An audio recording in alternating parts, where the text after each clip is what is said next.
Maybe this should have been the last question. This is a stumper. I love this question.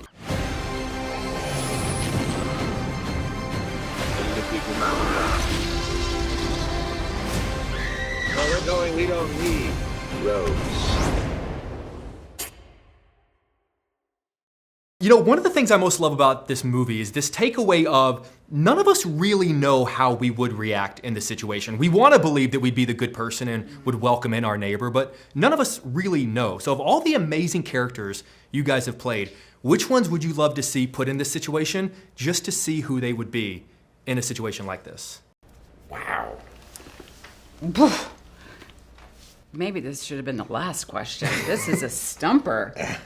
I'll start. I got to play John Brown, and John That's a Brown. good John answer. Brown would be fun to see how he would That's respond a really to the good end of the answer. world. He would lead us. He would lead us to the church, and we'd get a good sermon. That's a good answer. I love that.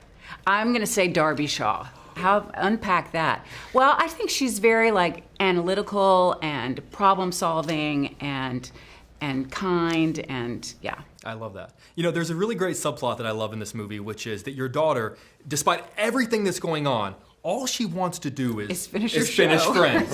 Which I think is because, we all have that thing that, so I'm sort of curious, if this were to happen for you guys, what would be that stupid, inconsequential thing that even though there are bigger concerns out there, you would still be bothered that you didn't get to do this? I'll go first. Okay. Ready?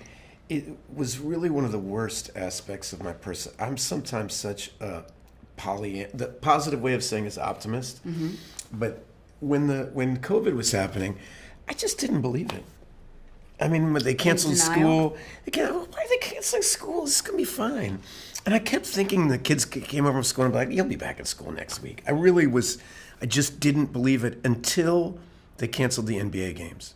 And then you thought, we're all going to die. Yeah. I really, and I was like, well, it's a pandemic, but at least I get to watch the NBA. Sure. No, I don't get to watch the NBA. Wow. So that would be my ridiculous one was when Tom Hanks got it. I feel like that was sort of my moment where I went, oh shit, this is... Anybody can get it now. Yeah. If Tom Hanks can get it, this is real. I'm down with both of those things. I do remember very distinctly when Tom and Rita, when it was reported that they got it. But we had a family trip to Australia planned, and I remember texting with Rita, and I said, oh, well, we're going to be there in a couple of weeks for spring break. Maybe we'll see you guys. And she goes, I don't think you're going to be here in a couple of weeks. And I was like, I think we will be. Yeah. I'll be in touch. And it was like, no. That trip didn't happen. Shut down. That's unbelievable. Really quick before I move on to the next question, this is such a stupid little silly thing, but I want you to imagine your daughter in this film is making her way through Friends. When she gets to season 2, episode 12, does she ever think, that actress in that episode looks just like Super my Bowl mom? Episode. She looks just like my mom. Is your character in this film sick and tired of being told she looks just like Julia Roberts? No, I do get that though. Or sometimes people think I'm Jennifer Garner, and that always puffs me up. Because she's so young and pretty, and I'm like, yeah, yes. As are you, by the way. Thank you.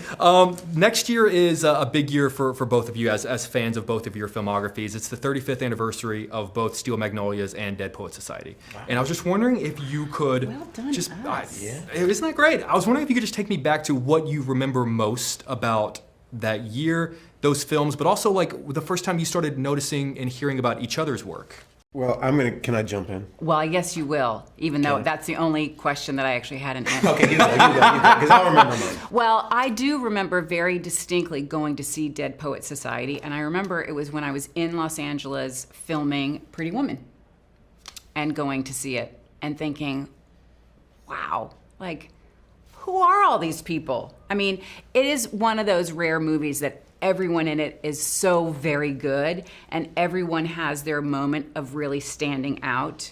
And I think in the students, you probably have the most moments of standing out and kind of being able to do something that really shines as that character.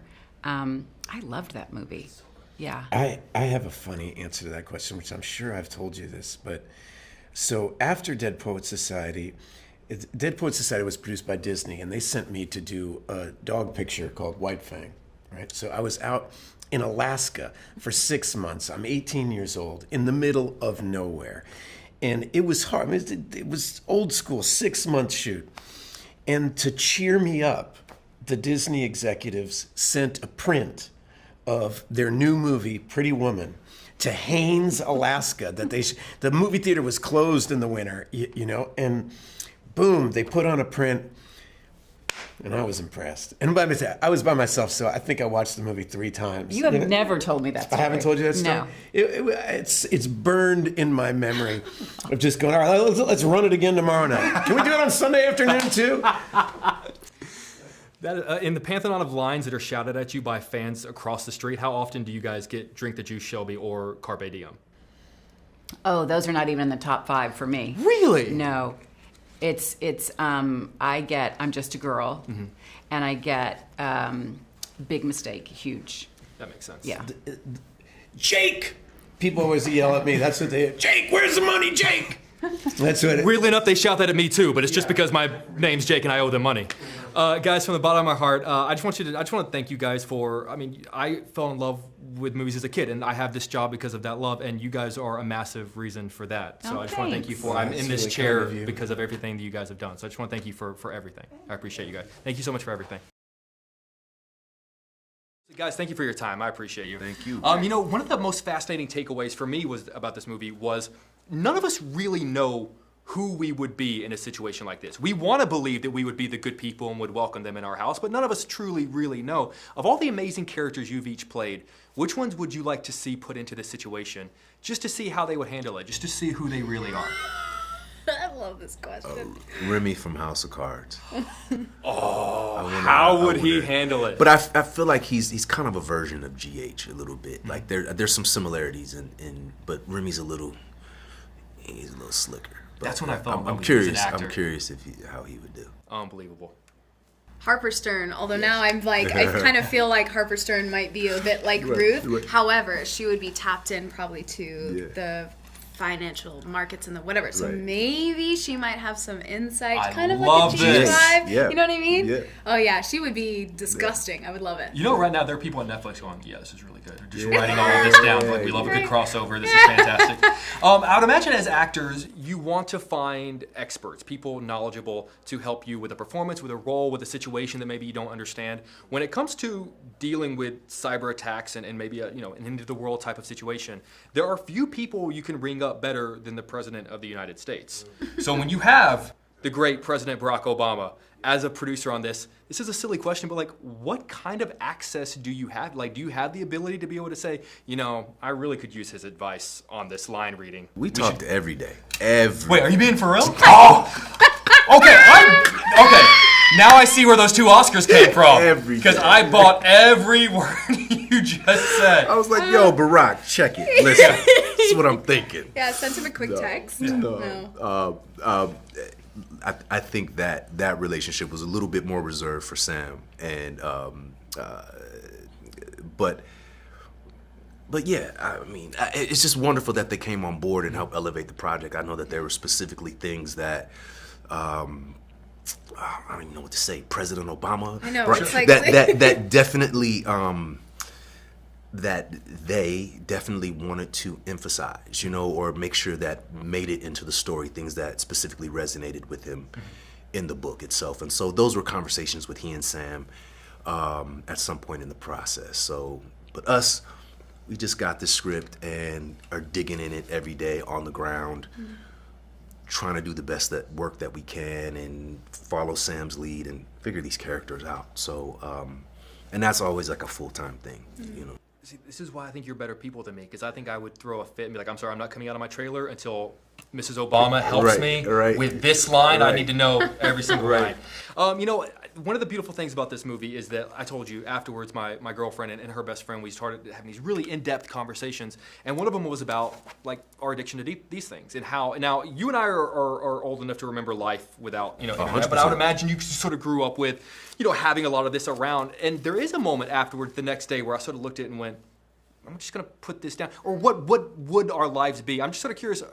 Is it a strong enough film where it does affect your relationship, or are you the kind of person that doesn't need a lesson in that sort of thing where you're okay putting these away? Because I'm honestly really bad about it. I could use a lesson. There are definitely times when I feel overwhelmed by my phone, but I like to say, as my mother has always told me, everything in moderation. I think we are so lucky to have so much technology that can bring us together or give us access to things we wouldn't have known otherwise, but there's definitely opportunity for misuse or overuse. So, you know, don't bring it in the bed at night type thing is probably good for your eyes and your brain. I think there was a point where I was very conscious of my relationship with my phone. Probably back when it could do less. Like, okay, all right, let me do this. All right, boom, put it down or whatever. I remember turning my phone off at night. I remember when you turn it off at night. But then as time has passed, it's this thing where almost like the phone grabs me, opposed to me grabbing the phone, right? And so that relationship in some way has changed, and I do think that this film encourages you to begin to re-examine our relationship with not just phones, but technology and all the things that the technology branches out into, how it impacts relationships, makes things less personal with the appearance of being more personal, you know, so there's a lot to examine there. Guys, from the bottom of my heart, thank you for continuing to do work that makes my job easy, because I've got 10,000 questions I wish I could ask you. But Thank seriously, you, thank bro. you so much. Really an honor.